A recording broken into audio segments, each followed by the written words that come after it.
For 8,000 cycles, the Krelith Dominion had stood unchallenged. They were the apex species of known space, 4-meter-tall beings of crystalline carapace and raw power, their empire spanning 1,400 star systems across 3 galactic arms. They had never encountered equals, only prey and subjects. Supreme Overlord Ketheric stood in the command sphere of the war dreadnought Eternal Dominance, his crystalline form refracting the light of 1,000 tactical displays. Before him floated a holographic representation of their latest conquest, a primitive civilization on the 4th planet of a yellow dwarf star they designated System 7743. The indigenous species resisted initial pacification efforts, his tactical officer reported, the rhythmic clicking of his carapace indicating mild irritation. They destroyed 3 scout vessels with chemical propulsion weapons before we deployed the atmospheric terror protocol. Casualties among the primitives? Ketheric asked without particular interest. Approximately 300 million, standard attrition for atmospheric bombardment. The survivors have ceased organized resistance. Colony integration can begin within 6 cycles. Ketheric turned away from the display. Another world absorbed into the Dominion.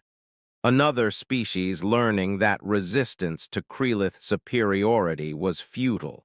It had been this way for 8,000 cycles. It would be this way for 8,000 more. He had no idea how wrong he was. The first sign that something had changed came 63 cycles later when a Krelith patrol frigate simply vanished from the outer territories. No distress signal, no debris field, just gone as if it had been erased from existence. Spatial anomaly, the investigating commander concluded.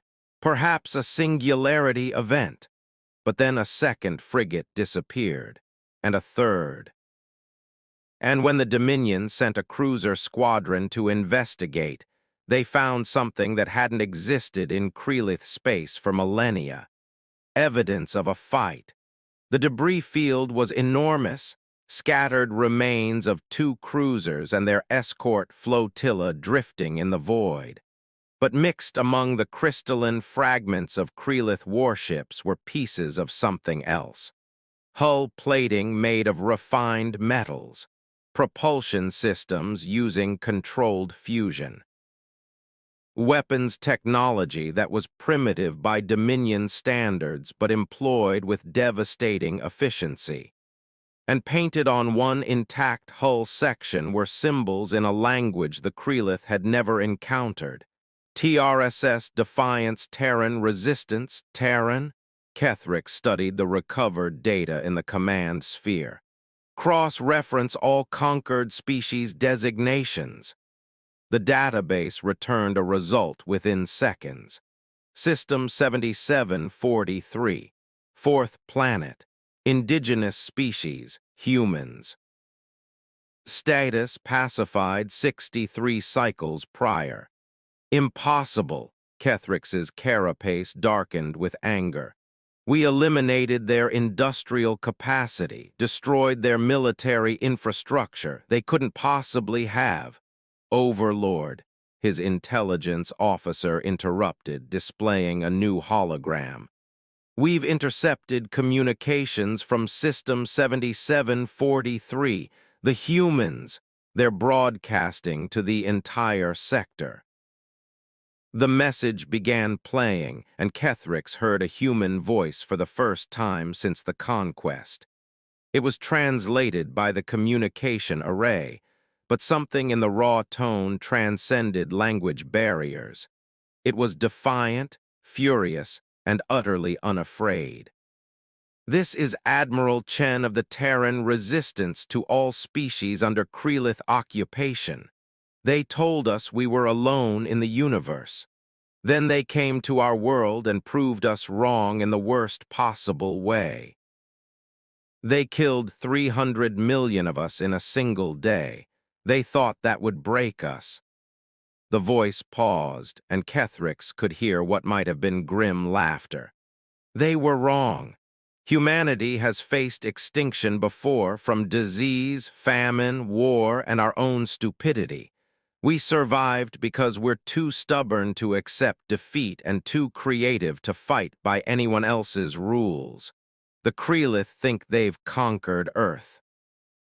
What they've actually done is give 7 billion humans a common enemy and access to faster-than-light technology.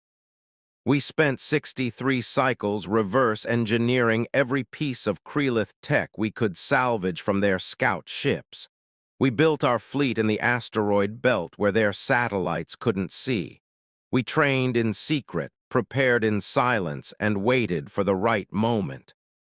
That moment is now. To all species under Krelith rule, humanity is coming. We're going to show the Dominion what happens when you awaken a sleeping giant. We're going to teach them that ruling a deadly galaxy alone means they have no idea how to fight an enemy that refuses to stay conquered. They thought we were primitives. They're about to learn we're survivors. The message ended, and the command sphere fell silent. Kethrix's tactical officers looked to him for guidance, their carapaces cycling through colors of confusion and concern. Overlord, the tactical officer ventured carefully, should we dispatch suppression forces back to System 7743? Kethrix considered this. The humans had destroyed 6 ships, an annoyance, nothing more. They had built a small fleet using salvaged technology, clever but insufficient. They were broadcasting threats to the entire Dominion, brave but foolish. No, he decided. We will not waste resources on a defeated species making desperate gestures. Deploy additional patrol squadrons to the outer territories. These human raiders will be eliminated during routine operations. It was the first of many mistakes he would make regarding humanity.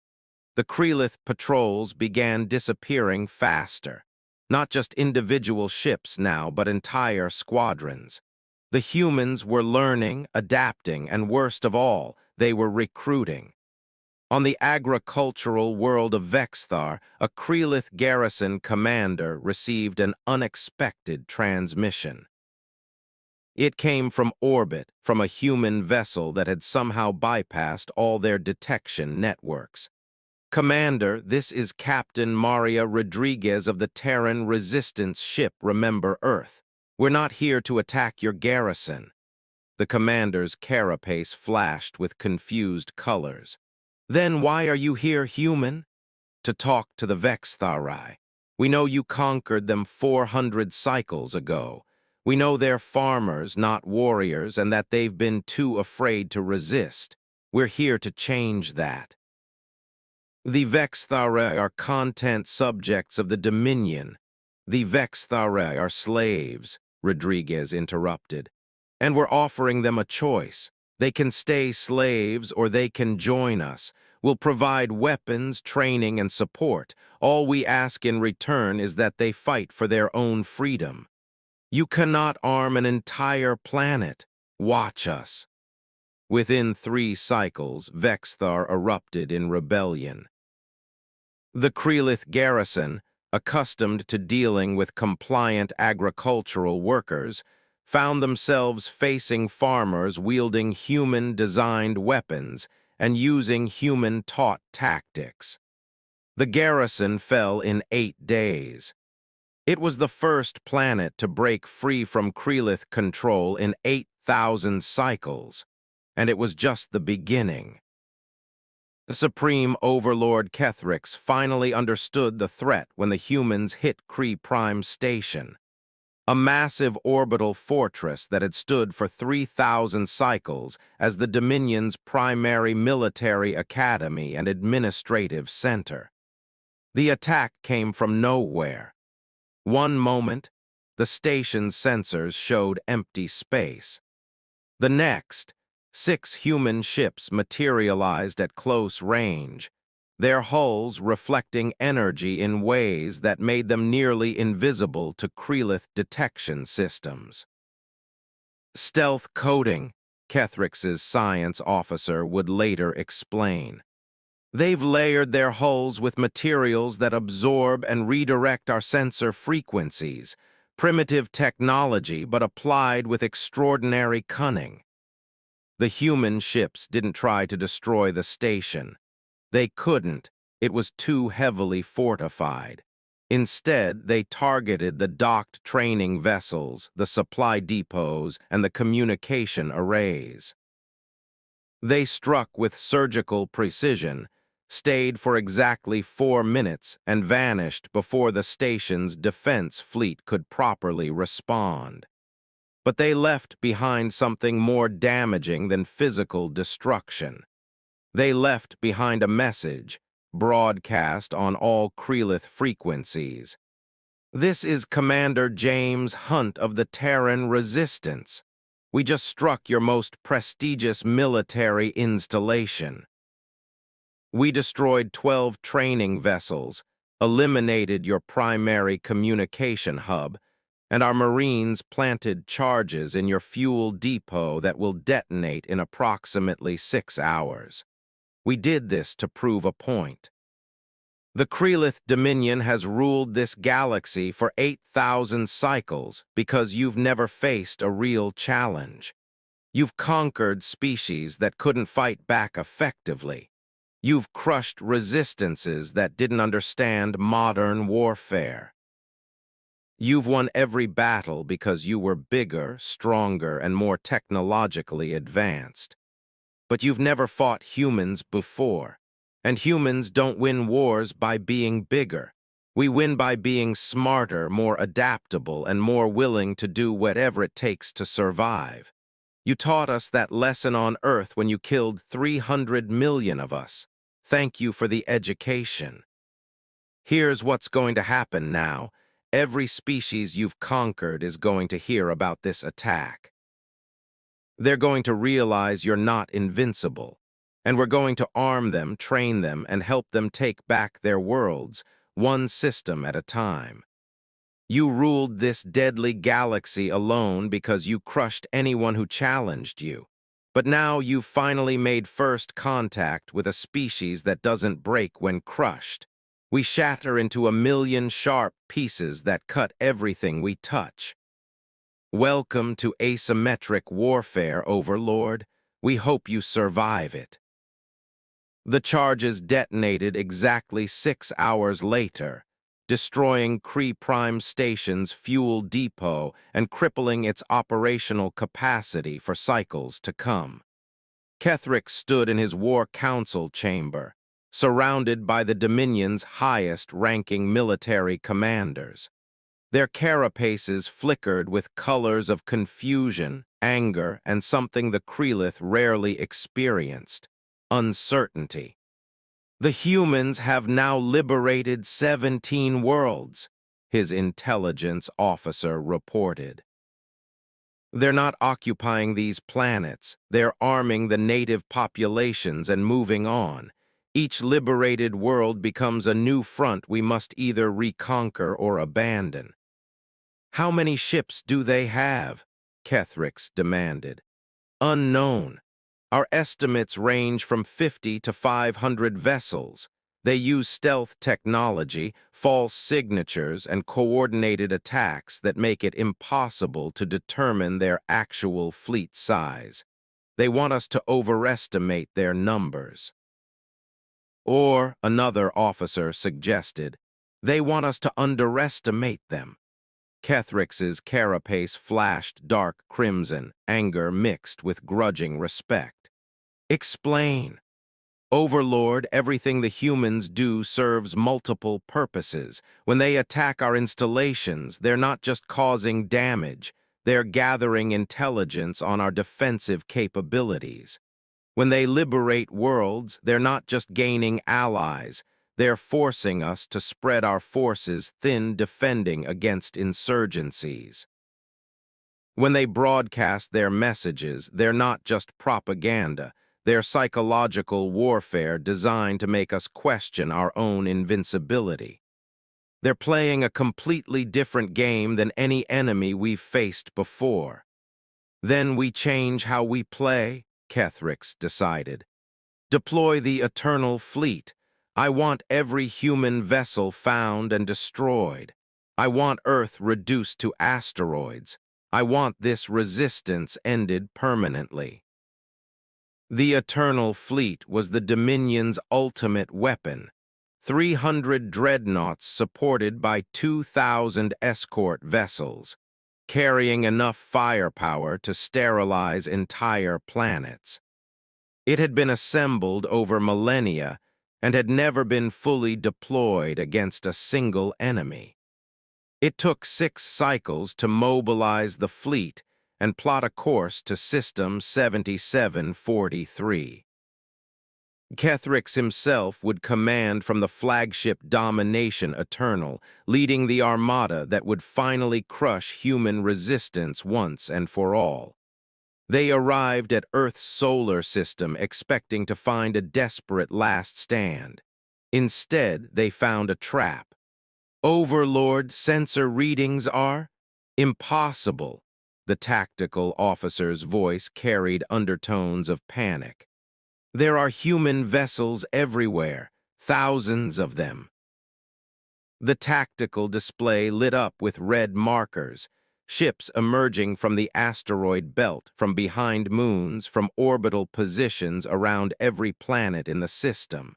They were surrounded, but Kethrix studied the signatures carefully and allowed himself a flash of dark satisfaction.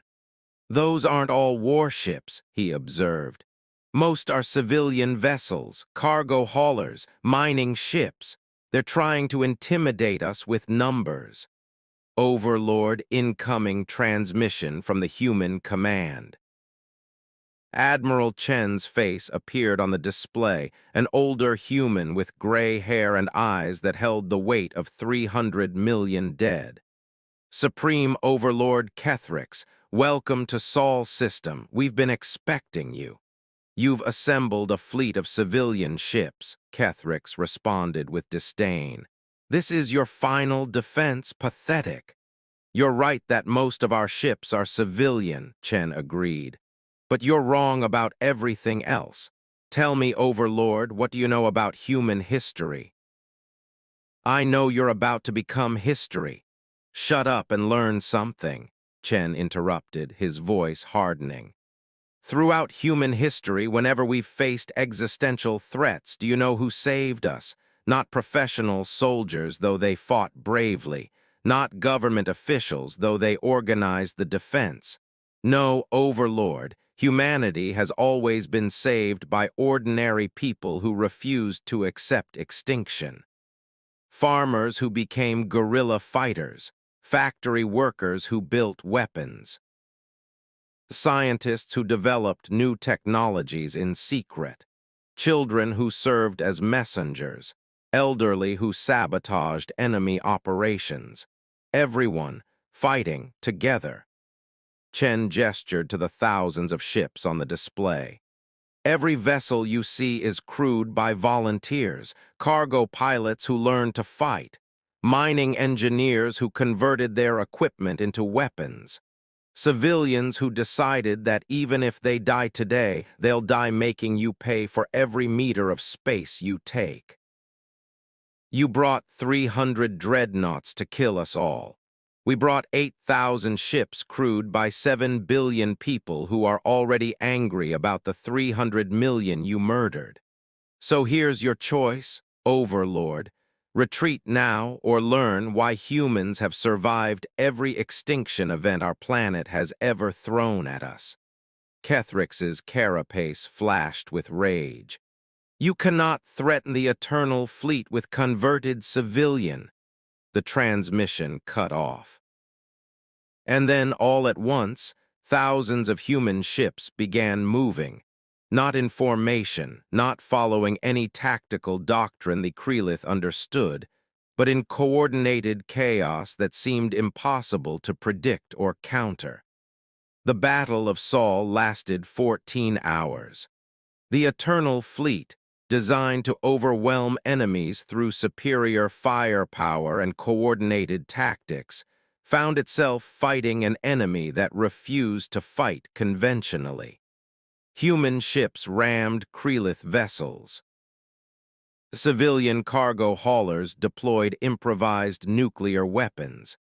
Mining ships used industrial lasers with devastating effectiveness at close range. When the Krelith tried to concentrate fire on warships, civilian vessels would screen them. When they targeted the civilians, the warships would strike from unexpected angles. It was chaos, madness, and utterly effective. By the time Kethrix ordered the retreat, the Eternal Fleet had lost 97 dreadnoughts and over 1,000 escort vessels. Human losses were catastrophic, over 3,000 ships destroyed, millions dead. But Earth remained, and humanity remained, bloodied, devastated, but unbroken. The war continued for 3 more cycles, but the Battle of Saul changed everything. Species across the galaxy heard how humans had faced the Eternal Fleet and survived. The myth of Krelith invincibility shattered like crystalline carapace under sustained fire. Rebellions erupted on 100 worlds. The Dominion, forced to fight insurgencies on countless fronts while dealing with an enemy that refused to fight fair, began contracting. Systems were abandoned. Garrisons were withdrawn. The empire that had stood for 8,000 cycles began to crumble. Finally, Supreme Overlord Kethrix received a transmission from Admiral Chen. But this time, Chen wasn't alone. Representatives from 50 different species stood beside him, all former subjects of the Dominion, all now free. "Overlord, we're here to discuss terms," Chen stated. "The galaxy you ruled alone no longer exists. You made first contact with a species that doesn't accept domination, and we've shown every other species that resistance is possible. So here's what's going to happen. The Dominion will withdraw to your core systems. You'll release all conquered species. You'll pay reparations, not in currency, but in knowledge, technology, and resources to rebuild what you destroyed. And you'll accept that this galaxy belongs to all of us now, not just to whoever's biggest and strongest." Kethrix could have refused. The Dominion still had military strength. But he'd learned something over 3 cycles of fighting humans. There are things worse than defeat. Fighting an enemy that turns every loss into motivation, every setback into innovation, every battle into a lesson for the next one. That was a war with no end. "Agreed," he said finally, his carapace flickering with colors of resignation and reluctant respect. "But answer one question, Admiral. How did a species that had barely reached its own moon 63 cycles ago manage to defeat an empire that has stood for 8 millennia? Chen smiled, a tired, grim expression that held no triumph, only exhaustion. "Because you ruled a deadly galaxy alone, Overlord. You never learned to cooperate, to adapt, or to think like your enemies. You only knew how to conquer. Humanity has always been surrounded by enemies, other humans, predators on our world, disease, disaster, and our own stupidity. We survived by learning from everything that tried to kill us. You thought making first contact with us would give you another subject species. What you actually did was give 8,000 years of accumulated military doctrine to a species that had spent its entire existence learning how to beat enemies we had no business defeating. You ruled alone, but we're survivors, And survivors always win eventually because we're the ones who refuse to die. The transmission ended, and Kethrix sat in his command sphere, contemplating the ruins of an empire that had seemed eternal. The Krelith had ruled a deadly galaxy alone for 8,000 cycles. Then they made first contact with humans, and learned that ruling alone meant they'd never learned how to fight together, or how to lose. And especially not how to win against a species that treated extinction as just another problem to solve.